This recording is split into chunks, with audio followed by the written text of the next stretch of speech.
wabarakatuh. Bagaimana kabar kalian hari ini? Semoga selalu dalam keberkahan Allah. Kita absen dulu. Seperti biasa, kalian bisa klik absen, kemudian tulis nama kalian di kolom komentar ini. Sebelum memulai pelajaran, mari kita berdoa terlebih dahulu, supaya pembelajaran kita berkah dan berjalan dengan lancar. Apabila kalian sudah berdoa, berikan emotikon jempol sebagai tanda kalian sudah berdoa. Baik, berdoa dimulai.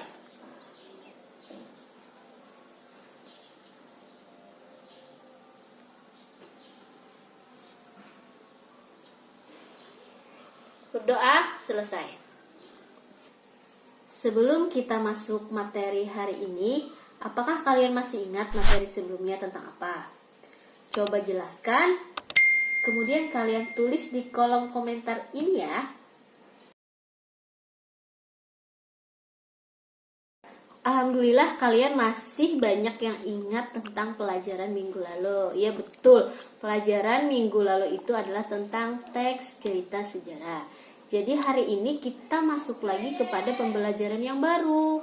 Nah, jadi pembelajaran kita hari ini adalah kompetensinya menafsir pandangan pengarang terhadap kehidupan dalam novel yang dibaca, kemudian menyajikan hasil interpretasi terhadap pandangan pengarang baik secara lisan maupun tulisan. Adapun tujuan pembelajaran kita melalui pendekatan saintifik dengan menggunakan model pembelajaran discovery learning, kalian dapat menafsir pandangan pengarang terhadap kehidupan dalam novel yang dibaca, serta terampil menyajikan hasil interpretasi terhadap pandangan pengarang, baik secara lisan maupun tulis, dengan bekerja sama, mandiri, dan komunikatif dalam proses pembelajaran.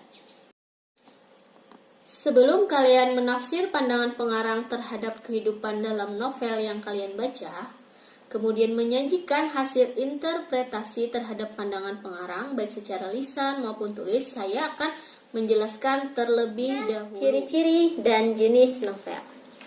Novel adalah karya fiksi prosa yang ditulis secara naratif, biasanya dalam bentuk cerita. Cerita dalam novel bersifat imajiner. Kemudian ciri-ciri novel sebagai berikut: memiliki lebih dari satu alur dan berkembang, banyak tokoh dan memiliki lebih dari satu karakter, temanya lebih kompleks, latar bergerak, dan cerita disertai perubahan nasib tokoh. Ada beberapa jenis novel. Yang pertama, jenis novel berdasarkan kebenaran. Ada novel fiksi dan novel non-fiksi. Kemudian ada pula jenis novel berdasarkan genrenya. Ada novel romantis, fiksi ilmiah, horor, komedi, dan inspiratif. Ada juga jenis novel berdasarkan isi dan tokoh. Ada teen lead, check lead, song lead, dan novel dewasa.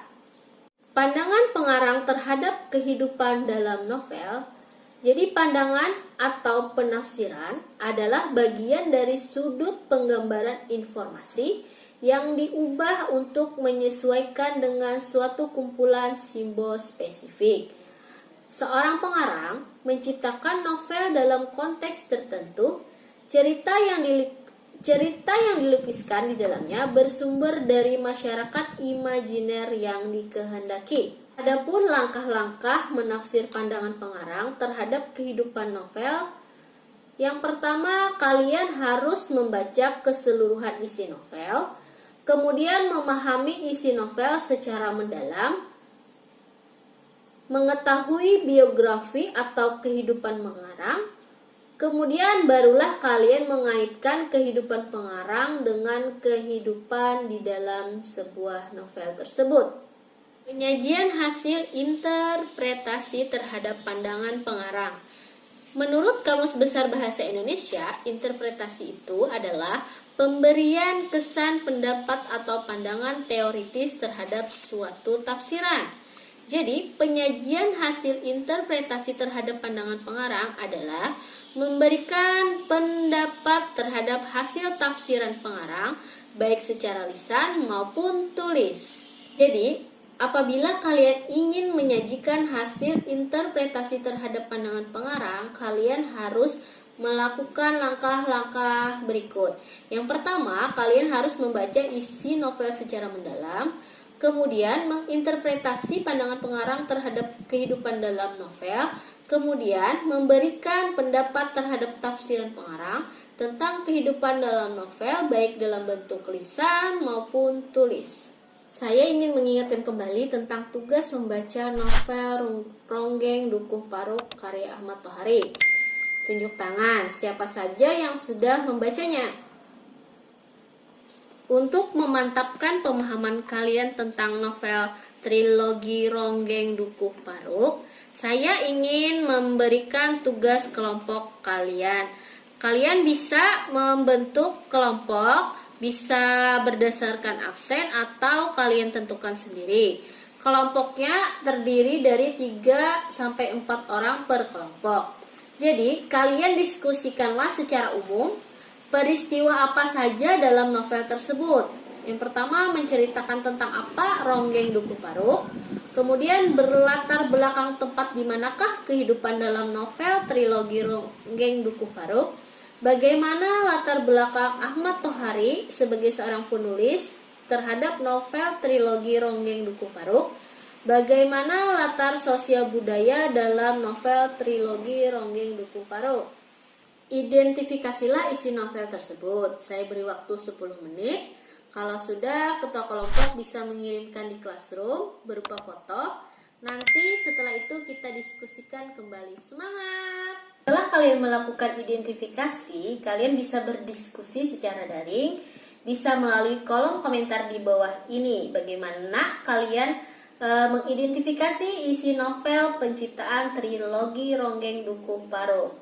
Selamat berdiskusi. Setelah kalian mengidentifikasi isi novel, saya minta untuk menafsirkan pandangan pengarang terhadap kehidupan dalam novel penciptaan trilogi Ronggeng Dukuh Paruk yang sudah kalian baca. Untuk menambah wawasan kalian, boleh mencari referensi dari buku lain ataupun dari Google.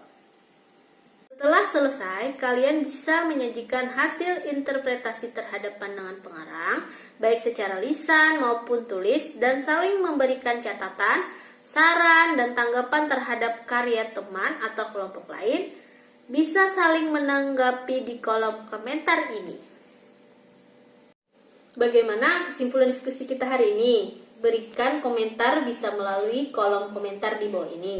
Dari diskusi ini, kalian bisa memperbaiki hasil kerja kalian. Alhamdulillah, pembelajaran kita hari ini berjalan dengan lancar. Terima kasih kalian sudah aktif dalam pembelajaran. Jangan patah semangat walaupun kita tidak bisa bertatap muka langsung. Semoga pandemi ini segera berakhir sehingga kita bisa melakukan pembelajaran secara tatap muka langsung. Jangan lupa untuk mengirimkan tugas tentang hasil interpretasi terhadap pandangan pengarang, baik secara lisan maupun tulis. Kerjakan secara maksimal, jangan segan untuk bertanya apabila kurang memahami atau mencari sumber dari buku yang lain. Bisa juga menambah wawasan melalui Google. Semangat!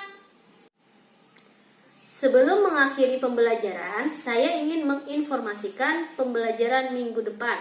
Masih tentang novel, tapi beda pembahasan, yakni tentang menganalisis isi dan kebahasaan novel. Sebelum mengakhiri pembelajaran, marilah kita berdoa terlebih dahulu. Berdoa dimulai.